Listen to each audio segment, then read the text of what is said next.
Once upon a time, in a world much like ours but filled with talking animals, there was a humble ant and a graceful dove.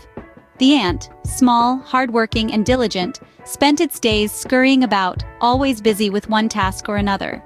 The dove, on the other hand, was a creature of the sky, elegant and gentle, soaring high above the earth. They lived in a world where the sun always shone brightly and the grass was always green. These two unlikely friends are the protagonists of our tale today. On a hot summer day, the ant was walking near a stream, searching for water to quench its thirst. The sun was blazing overhead, casting shimmering waves of heat across the landscape. The ant, parched and weary, spotted the cool stream and hurried towards it. In its haste and desperation, the little creature didn't notice the slippery rocks on the stream's edge. With an unfortunate slip, the ant tumbled into the water. Now, ants are not natural swimmers, and this one was no exception. It thrashed about in the water, desperately trying to stay afloat. Its tiny legs kicked and flailed, but the current was too strong, pulling it further downstream. Fear gripped the ant as it realized its peril.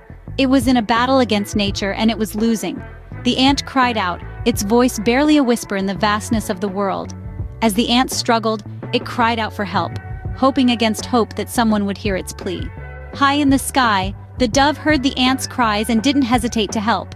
Without wasting a moment, the dove, full of concern, sprang into action. She swiftly swooped down towards a nearby tree, her eyes locked on a leaf that was just the right size. With a quick peck, she plucked the leaf from the branch, clutching it securely in her beak. Then, with a beat of her strong wings, she soared back towards the water's surface. With a gentle, controlled movement, she released the leaf, letting it glide down onto the water. The leaf, now a makeshift raft, floated right next to the struggling ant. The ant, showing a remarkable amount of strength for such a tiny creature, managed to clamber onto the leaf, escaping the deadly grasp of the water. Relief washed over the ant as it found itself safe and dry.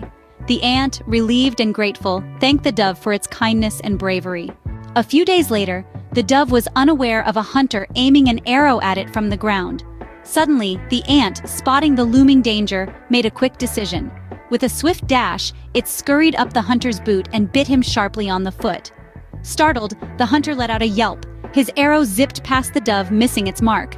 The dove, realizing what had happened, thanked the ant for its courage and quick thinking. And so, the ant and the dove continued their friendship, each having saved the other's life. Their tale serves as a gentle reminder of the strength found in unity and the power of tiny acts of kindness. In our story, the ant, despite its size, demonstrated a profound act of courage by saving the dove from the hunter. Similarly, the dove, with her feather-light touch, swooped in to rescue the ant from the perilous river. These acts, though small, had colossal impacts. This brings us to the heart of our story's message. No act of kindness, no matter how small, is ever wasted. It's the little things we do for others that often make the most significant difference. In a world as vast and varied as ours, every creature, big or small, has a role to play. We can all make a difference. Remember, even the smallest creatures can make a big difference. So, let us all strive to be kind and helpful to one another, just like the dove and the ant.